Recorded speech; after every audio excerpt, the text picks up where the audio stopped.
Nous sommes de retour donc pour la deuxième partie de l'émission Le Monde en 7, toujours avec mes deux invités, Ouro Samir Sama et Marcel Agbessinou. Nous étions donc en train de parler de la République démocratique du Congo. Avant la pause, Samir Ouro Sama, vous aviez la parole et vous estimiez donc que on a 24 candidats en liste pour cette présidentielle du 20 décembre et malgré les défis immenses auxquels la RDC fait face, on va écouter, ressasser les mêmes promesses de campagne. Absolument, ce sont les mêmes choses qu'on va encore promettre au peuple de la RD Congo, mais à la fin, je pense qu'ils ne vont rien faire pratiquement. Parce que quand vous regardez un peu la configuration politique, je pense que non seulement Félix Tshisekedi n'a pas eu la main libre pour gouverner comme il le faut, et il a fallu partager le pouvoir au cours de ces deux premières années avec le président sortant, avec le parti politique du président sortant. Après, par la suite, nous avons vu comment les choses se sont déroulées véritablement. Il n'a pas pu faire grand-chose. C'est pour ça que j'ai l'habitude de dire, c'est vrai, dans la plupart de nos pays, les gens pensent que gouverner un pays, c'est facile. Non, en réalité, il faut prendre compte d'un certain nombre de défis, un certain nombre de réalités au niveau de ce pays-là. La RD Congo a des difficultés de mobilisation des ressources. C'est un fait. Et je ne sais pas comment ils se débrouillent pour organiser les élections. Vous savez, la plupart de ces élections qui ont été organisées, ils ont dû recourir donc à l'appui extérieur, notamment de ces grandes puissances-là, notamment l'Union européenne et tout ce que vous avez. Donc c'est un pays qui dépend jusqu'alors de l'extérieur, malgré l'immensité de sa richesse, mais ce pays continue de dépendre de l'extérieur. Ce pays a toujours des problèmes pour mettre sa population dans de bonnes conditions. Donc, confronté à des conflits armés un peu partout, comme je le dis, c'est des intérêts. Il y a des gens dans l'armée qui ont des intérêts à protéger. Certains politiciens également ont des intérêts à protéger. Donc, ce qui fait que quand quelqu'un commet un acte, il n'est pas dérangé, il n'est pas poursuivi pour quoi que ce soit. Le détournement est de mise dans ce pays-là.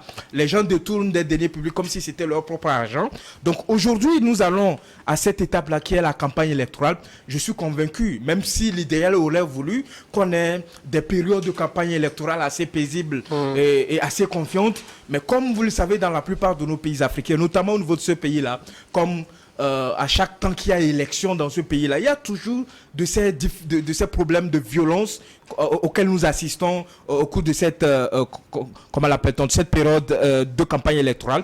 Et après, puisqu'ils ne se sont pas mis d'accord, par exemple, sur le fichier électoral, vous l'avez rappelé, sur la composition de la CENI, et ensuite, au niveau des élections, vous en verrez également, les gens ne seront pas d'accord sur les résultats. Marcel l'a si bien dit. Aujourd'hui, ceux qui se présentent pour être candidats, notamment Martin Fayoulou, ont critiqué les résultats de l'élection précédente qui a vu donc la victoire de Félix Tshisekedi. Il a bataillé toute la mandature de ce monsieur-là, sauf qu'il n'a pas eu raison. Donc lui-même, normalement, s'il veut être en accord avec sa logique, ne devrait pas se présenter. Mais il se présente encore une fois. À la fin, ça va être du bisque petit A. Il va se dire qu'il a été volé, les élections n'ont pas été transparentes. Et on va toujours avoir les mêmes problèmes. Au lieu de penser au développement, on sera en train de régler les problèmes politiques. Et vous allez voir, c'est le peuple qui est sacrifié finalement. Alors Marcel Agbessinou, 24 candidats tout de même. On a les mêmes poids lourds qui sont revenus. Moïse Katumbi, Martin Fayoulou, Denis Mukwege, qui pour la première fois, brigue la magistrature suprême. J'ai envie de dire, qu'est-ce qui les motive tant à être si nombreux à candidater pour les présidentielles en RDC? Non, d'abord, ça dépend aussi. Si les candidats sont nombreux, il faut aller fouiller. Soit c'est le financement de l'État. Si l'État finance la candidature de ses adversaires, soit il y a certains qui veulent enrichir leur carnet d'adresse et bien sûr, après les résultats globaux qui sortiront des élections, il y a certains qui savent qu'ils n'auront même pas 0,0%, mais ils ont opté pour être candidats à leur risque et péril, pour être cooptés par le futur président qui serait élu dans son prochain gouvernement. Mais soit certains jugent mieux de réduire les chances pour d'autres dans certaines régions. Il faut pas négliger aussi cet aspect. Donc, il y a certaines régions qui sont la bastion de tel opposant, mais le pouvoir sortant envoie, il finance la campagne de ses alliés à certaines régions du pays pour que l'opposant en question qui est un peu dans le viseur de rassembleurs dans la zone, que ces voix sont miettées. Donc, bon, je peux dire que c'est une stratégie pour éparpiller les voix et permettre au régime en place, aux sortants candidats d'être plébiscités haut les mains. Mais tout à l'heure, mon co-débatteur Ouro avait évoqué certains manquements que l'élection est déjà partie de mauvais goût. Je peux dire qu'il a oublié un aspect. La République démocratique du Congo, c'est un État-continent, comme vous venez de le dire, c'est un État-continent et que tout est permis. On n'a pas la même mise, on n'arrive pas à contrôler l'intégrité totale du pays. Il y a d'abord, vous serez convaincu avec moi que les armes circulent, il n'y a même pas de contrôle à cet effet, les armes circulent, que les jeunes on dispose à ciel ouvert les armes sophistiquées parce que c'est là-bas même qu'on extrait de l'uranium permettant de fabriquer des armes sur place et les jeunes en disposent en grand nombre et il y a des tueries, à chaque instant il y a des tueries, et il y a des étudiants qui sont abattus froidement les mois écoulés. Ça fait qu'il y a une tension, il y a une insécurité grandissante qui fait que la RD Congo, aucun président, même les successeurs, les prédécesseurs de Tshisekedi, n'arrivent pas à contrôler avec efficacité ce territoire. Parce que la population, d'ailleurs, je peux dire que c'est une population qui est un peu galopante. 102 millions d'habitants et le pays est classé le 15e pays peuplé au monde. Vous verrez que normalement le pays doit être divisé et contrôlé par 2 présidents, mais tel n'est pas le cas. Et c'est un seul président avec des moyens limités, empêchés d'ailleurs par certaines forces obscures qui sont là au nord Kivu, qui continuent par piller des ressources minières qui normalement devaient revenir à la population pauvre, mais le pays est délaissé, la pauvreté ambiante, il n'y a pas de route, il n'y a pas la voirie mauvaise, il n'y a pas d'adduction d'eau potable. Seul le pouvoir central s'en sort un peu face à des rébellions très organisées. Je peux dire que, étant donné que l'autre là qui est d'ailleurs le président sortant, Joseph Kabila, le président sortant, l'ancien président Kabila. Oui, Joseph Kabila, il est toujours en vie. Et il a ses éléments, il a ses hommes de main à qui il peut toutefois faire appel à chaque moment. Ça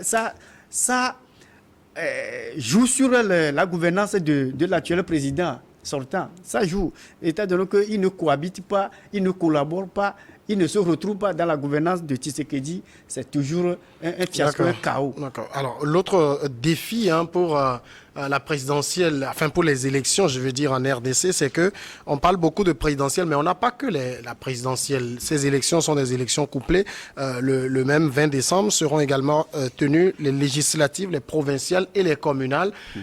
Donc, on a des milliers de candidats qui concourent. Hein, ouais. Et tout ça ajoute à la confusion de certains électeurs. Absolument, vous savez, mais ce peuple est déjà habitué à ce genre d'exercice. C'est vrai, vous savez, des pays comme ça où les moyens sont limités, il faut toujours coupler. Il faut toujours coupler parce qu'après, ça va être très compliqué d'organiser les autres élections. Donc, ils ont pris cette habitude-là. Je pense que d'autres pays notamment nos pays africains, devront prendre des dispositions pour aller dans ce sens-là, pour économiser donc les deniers publics. Du moment où nous avons du mal à mobiliser les ressources, il ne faudrait pas qu'on gaspille ces ressources-là dans des élections répétées, dans des élections répétitives, dans des élections régulières et tout ça là. Il faudrait coupler, que ce soit les seules élections qui soient générales, et qu'on ait au même moment un électeur qui puisse voter pour la présidentielle, pour les législatives, pour les communales, pour les provinciales et tout ça là. Donc ce peuple est déjà moulé, comme on peut le dire dans cet exercice-là. Donc je pense que l'enjeu majeur, comme vous l'avez dit, c'est de trouver un président qui soit capable de ramener la sécurité en RDC. Je pense que c'est la, moi, je me rappelais, la plus grande... je me rappelle, quand il avait été élu, Félix Tshisekedi avait même eu cette phrase qu'il donnerait sa vie pour le retour de la paix dans la partie est du pays. La paix n'est pas revenue. Exactement, sauf que ce ne sont pas les initiatives qui en ont manqué. Le monsieur, il en a pris tellement d'initiatives, mais quand vous regardez un peu les enjeux au niveau de ce pays-là, les puissances qui ont leurs yeux sur ce pays-là, il y a des tensions avec le Rwanda également, exactement, le voisin. Vous savez, il s'est mis dans une position un peu désagréable avec le Rwanda, qui essaie donc de déstabiliser un peu cette région-là en profitant des richesses de ce pays-là. Ce n'est pas seulement le Rwanda, il y en a d'autres puissances occidentales aussi qui ont des yeux, parce que le pays est tellement riche en ressources naturelles et tout ça. Là, contrairement à ce que Marcel peut dire, 102 millions sur une grande superficie comme ce que nous avons en RDC, c'est un pays sous-peuplé. C'est un pays très sous-peuplé véritablement. Et il faudrait véritablement qu'il y ait un président qui puisse avoir comme ambition de redonner à la RDC sa sécurité, ce qui n'est pas encore le cas. Même les 24... La seule fois où on a eu la sécurité dans ce pays, c'était sous Mobutu. Exactement. Donc il faut il avait quel secret que les autres ne trouvent pas? Mobutu, c'était un dictateur véritablement. Quand on dit dictateur, c'est celui qui ne permettait pas certaines choses. Malheureusement, aujourd'hui, avec la jeune génération, avec cette manière de gouverner les choses, vous savez, on a des amis un peu partout. Donc, quand un ami fait un truc, on évite donc de lui créer un peu des problèmes. Donc, on ferme les yeux à certains moments donnés. Je pense que ces 24 candidats que nous avons aujourd'hui, ça reste mon analyse véritablement, mais ils ne vont pas pouvoir sortir la RDC de cette situation un peu déplorable. Il faudrait véritablement que ces gens-là, les populations, les citoyens de la RDC, se retrouvent véritablement et qu'ils discutent pour voir comment est-ce qu'ils peuvent aider leur pays à sortir de cette situation. Parce que je ne me rappelle pas le moment où les fils et les filles de ce pays se sont mis d'accord sur une chose. Ils sont toujours divisés sur tout. Et surtout les élections, ils sont toujours divisés jusqu'à la fin. Et quand vous avez une situation comme ça, c'est un peu difficile de penser au développement, c'est un peu difficile de penser à améliorer les conditions de vie et de travail des citoyens. Donc vous avez un pays gangréné par un certain nombre de maux. Donc vous avez un pays où les gens ont du mal à s'en sortir. Et c'est un pays qui se bouscule, il se bouscule en termes d'élections et tout ça là. Ça veut dire que ces gens-là, ils ont des intérêts. Ils ont des intérêts parce qu'ils voient un peu les privilèges de l'État, ce qu'ils peuvent avoir en étant à la tête du pays, les avantages, les privilèges et tout ça là.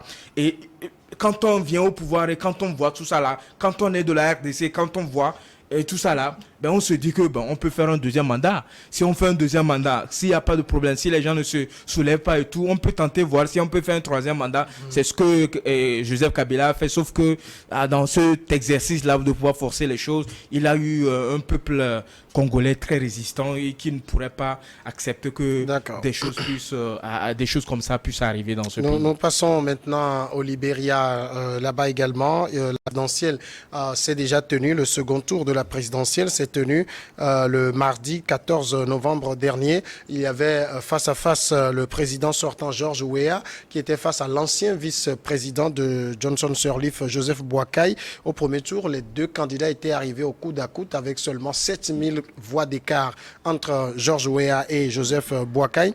les résultats donc de ce second tour sont attendus et les missions d'observation, notamment la CEDEAO et les Nations Unies, multiplient les appels au calme. Mercredi, plusieurs dizaines de personnes favorables à Joseph Boakai avaient manifesté à Congo Town, aux alentours de Congo Town.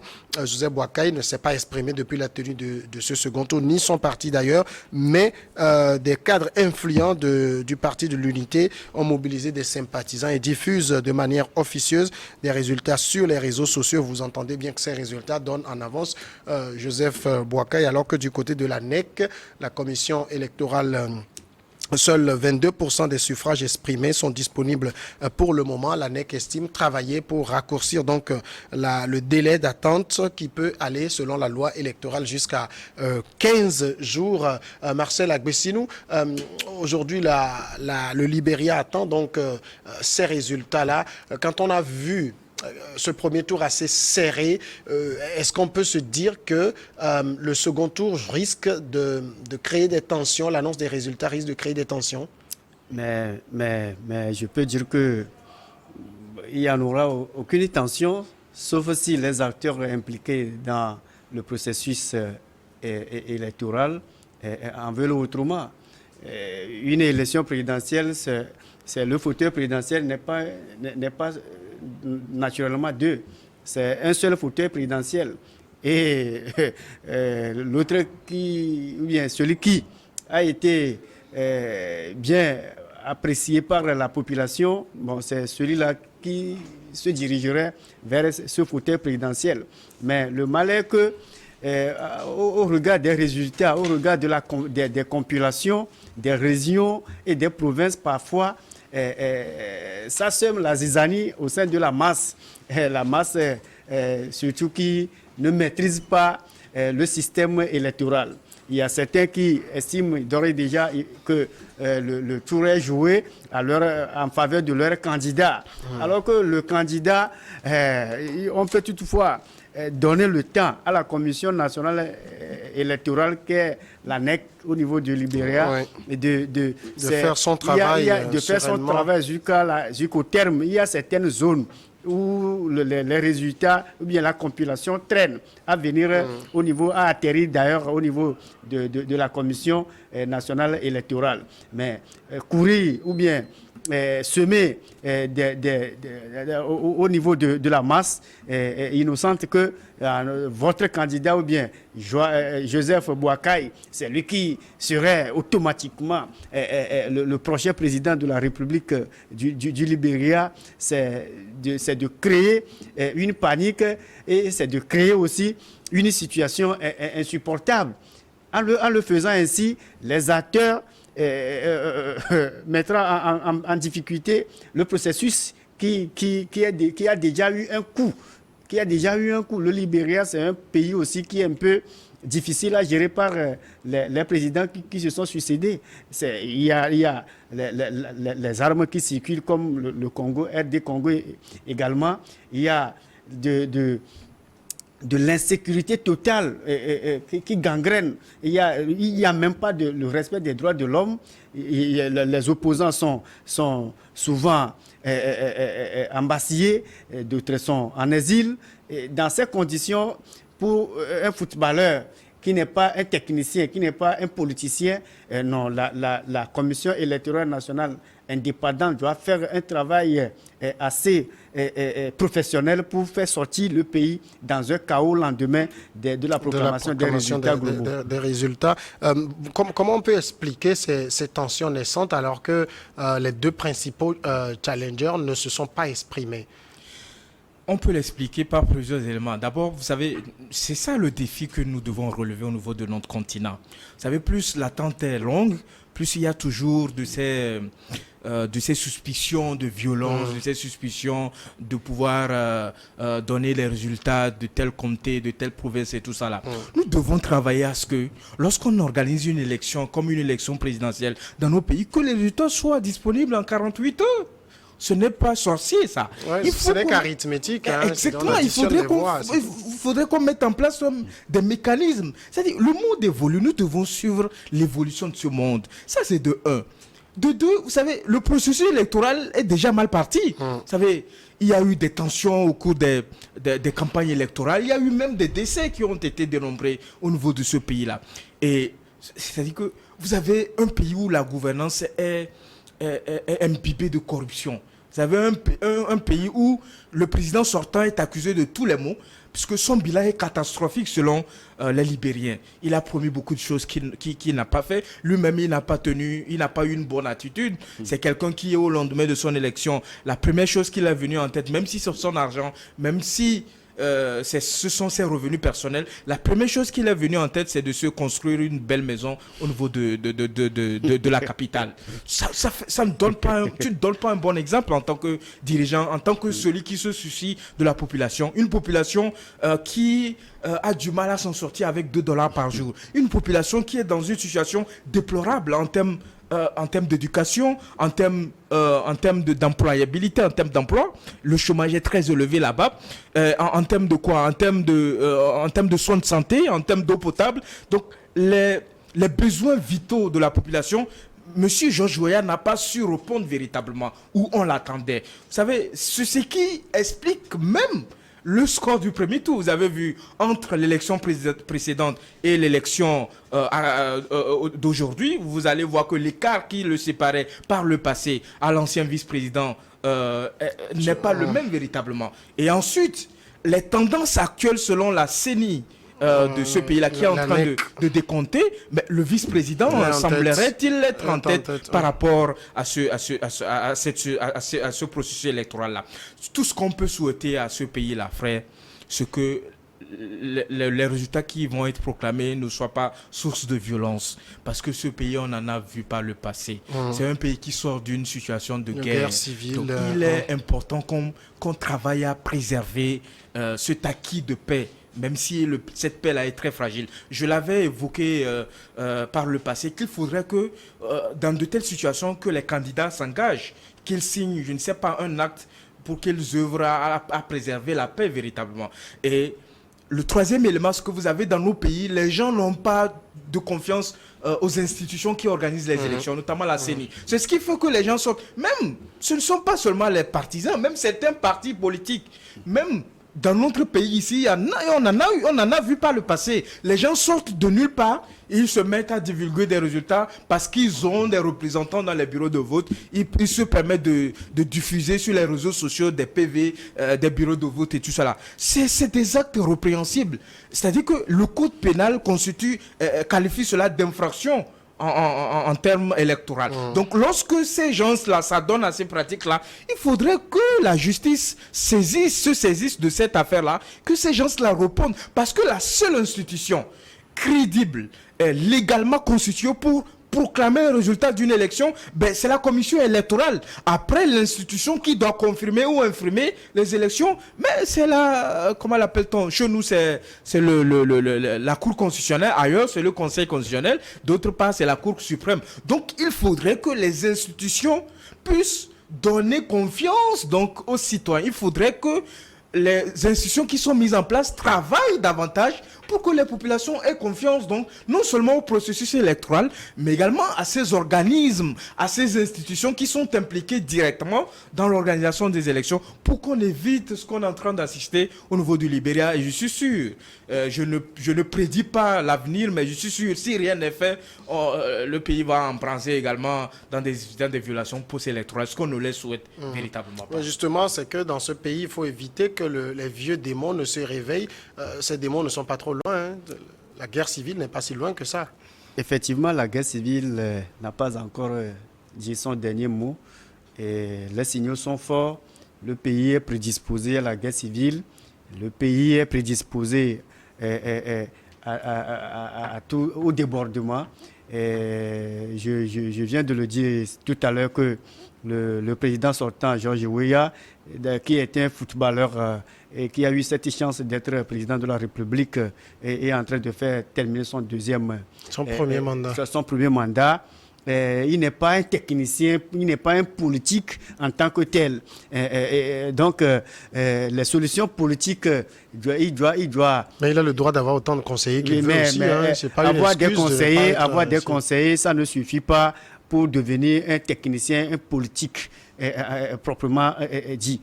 Si vous regardez les États-Unis, c'est le président même qui est d'ailleurs un politicien fin, qui est d'ailleurs un amateur, un politicien qui est d'ailleurs au four et au moulin. Il est partout. On a vu aussi là-bas Donald Trump qui n'a aucune carrière politique, qui a pris la présidence. Vous avez vu ses résultats. Très positifs selon certains. Très positif. Oui, sur le plan économique, il a relevé le... Et puis il a été président à un moment très difficile, Covid-19 étant passé par là. Je m'en dis qu'on ne vient pas, mais politiquement et communicationnellement, ça voulait simplement dire que ceux qui ont une longue carrière politique savent mieux mentir, c'est ça, c'est tout ce qu'ils savent mieux faire. Mais oui, mais je fais ce parallèle pour dire que aujourd'hui, le Libéria est assis sur un volcan en ébullition. Il faut que les acteurs impliqués dans le processus électoral trouvent un terrain d'entente, signent un accord de non-violence après la proclamation des résultats, comme cela a été fait, il me semble, ici au Togo, dans les années 2010-2015. Il urge que ces acteurs-là qui sont impliqués directement dans ce processus, et surtout le vice-président Joseph Boakai, il a au moins la manette, il a le vent pour au moins rassembler, pour trouver un terrain d'entente pour que ça ne s'embrase pas. Parce que le pays, historiquement, c'est un pays qui n'est jamais stable. C'est n'eût été le premier mandat de George Weah. Nous avons vu que le pays est un peu stable, mais sous Johnson Sirleaf également 10 ans, ça a été plutôt stable.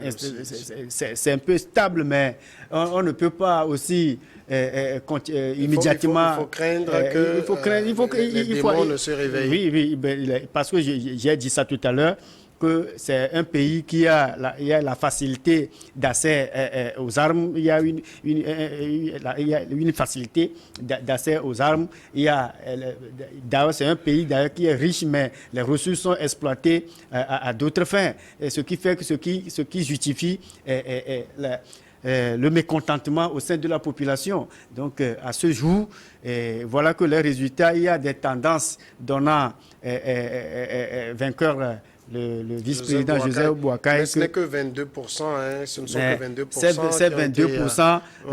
Bon an, mal an, le président actuel, le sortant peut toutefois coopter d'autres personnes pour au moins avoir quelque chose pour être au moins président. D'accord. Si, on va passer aussi au Togo, c'est le dernier sujet. On parle toujours d'élections. Cette émission d'aujourd'hui parle beaucoup d'élections. Au Togo, c'est l'Organisation internationale de la francophonie qui juge fiable le fichier électoral. Le fichier électoral est suffisamment fiable pour permettre la tenue des prochaines élections régionales et législatives dans des conditions de confiance. C'est ce qu'a déclaré Désiré Nyaruhirira, qui est le conseiller spécial politique et diplomatique de la secrétaire générale de la francophonie. Cette déclaration fait suite à l'opération d'audit du fichier électoral commanditée par la Commission électorale nationale indépendante du Togo auprès donc de l'OIF. Le rapport a été remis le mercredi 15 novembre dernier, selon donc le fonctionnaire de l'OIF. Après les vérifications et analyses menées, les experts ont délivré des conclusions rassurantes sur la qualité du fichier électoral togolais. On se rappelle, Samir Ourosama, les conditions dans lesquelles le recensement s'était déroulé. Beaucoup de Togolais avaient critiqué, j'ai envie de dire, l'apeuprisme de cette opération. Dire aujourd'hui que le fichier est fiable, ça étonne? Non, ça n'étonne pas. C'est-à-dire que quand vous regardez un peu ce qui se fait, vous ne pouvez que féliciter les membres de la CENI. Quand je dis les membres de la CENI, y compris les représentants donc, des partis politiques de l'opposition, ils ont fait un travail formidable. C'est-à-dire qu'au lendemain même de cette phase donc, de recensement électoral, il y a eu ce qu'on appelle de l'appurement du fichier électoral au niveau de la CENI. Donc la CENI regorge donc des techniciens qui se sont adonnés à cet exercice-là. Ensuite, vous avez eu Donc l'audit interne au niveau donc de cette institution-là chargée donc de l'organisation des élections dans notre pays, qui a donc permis donc de déceler un certain nombre, je pense autour de 90 000 doublons qui ont été donc retirés du fichier électoral. Déjà, c'était un bon travail. Mais sauf que les autorités togolaises sont engagées à ce que d'abord le processus soit inclusif et ensuite qu'il y ait une certaine transparence. Donc, la commission électorale nationale indépendante, et il faut qu'on éclaire la lanterne de nos concitoyens, conformément aux dispositions du code électoral, donc de la loi portant code électoral, la CENI a sollicité l'expertise de l'Organisation internationale de la francophonie. Donc la CENI, avec l'appui donc du ministère chargé de l'administration territoriale et toutes les institutions étatiques qui sont impliquées dans l'organisation donc de ces élections, donc ils ont sollicité donc l'expertise de l'Organisation internationale de la francophonie pour qu'il y ait ce qu'on appelle un audit externe.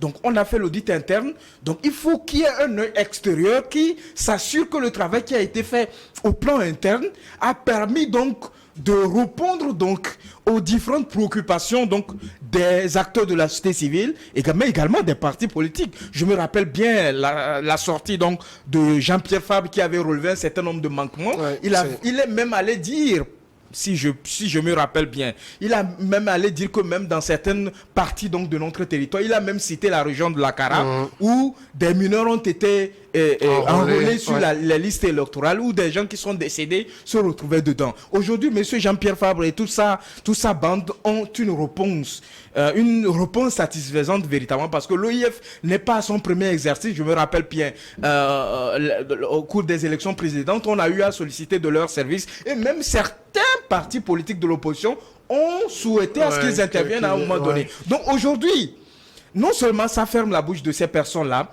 qui ont une réponse adéquate en termes de la fiabilité de notre fichier électoral, et qui ouvre véritablement non seulement à ce que le chef de l'État puisse convoquer le corps électoral, et à partir de ce moment-là, nous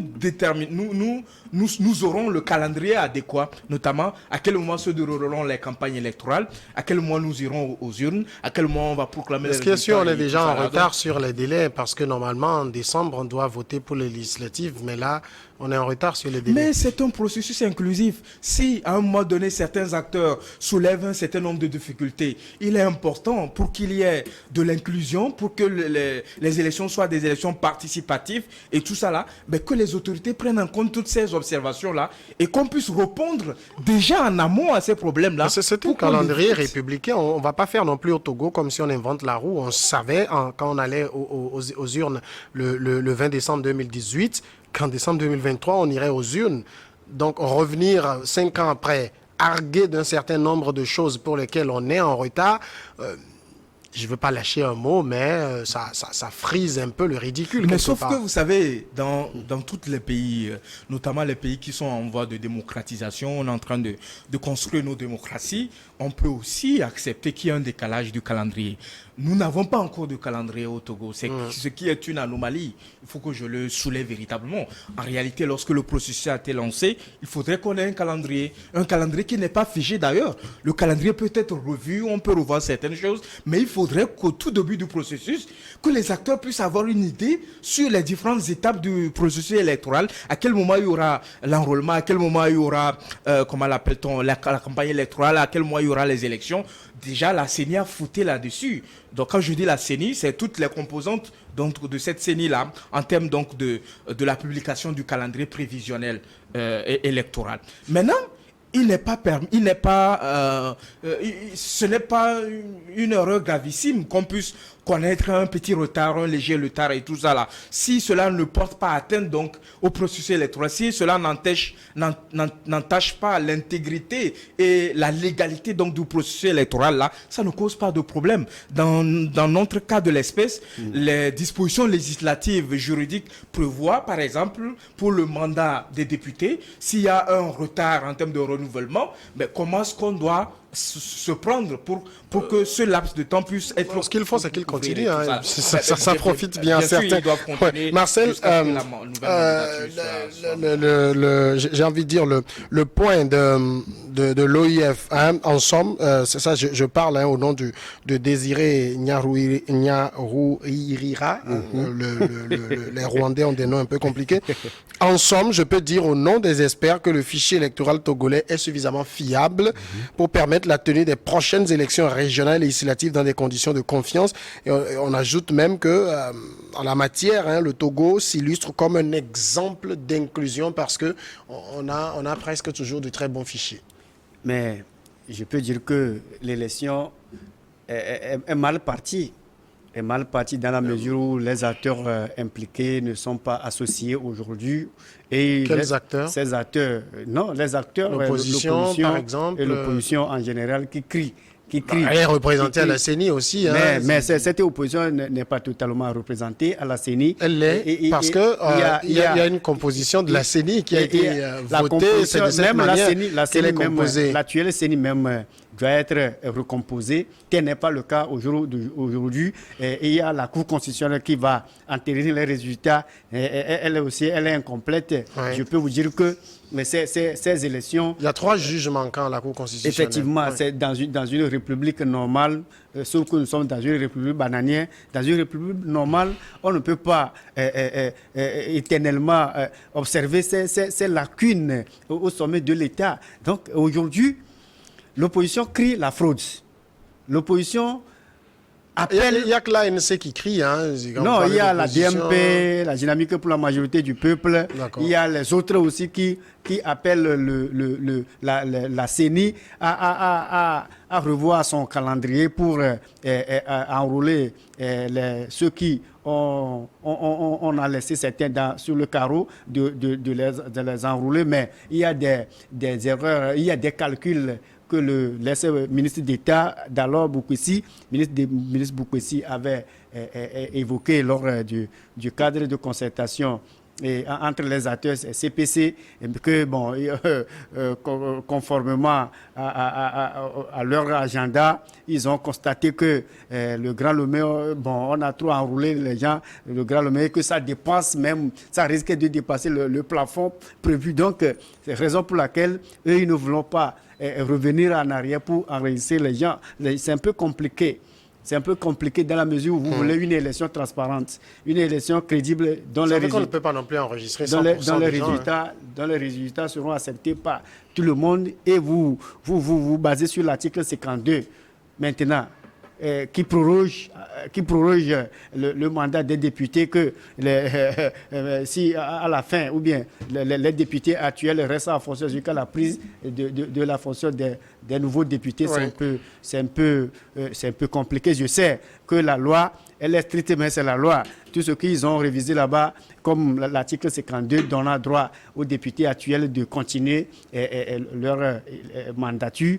C'est de bonne guerre. Mais je peux vous dire que normalement, les élections devront avoir lieu le 30 novembre prochain. Le 30 novembre, on devait faire les élections.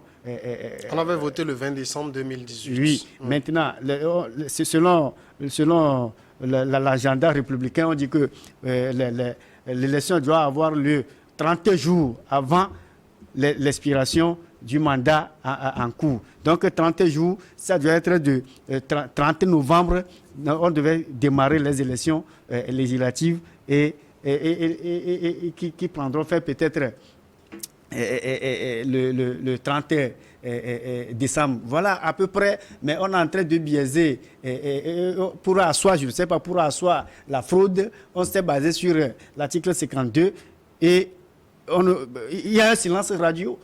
On ne connaît pas l'agenda, personne n'est invité, c'est l'OIF qui est venu seul.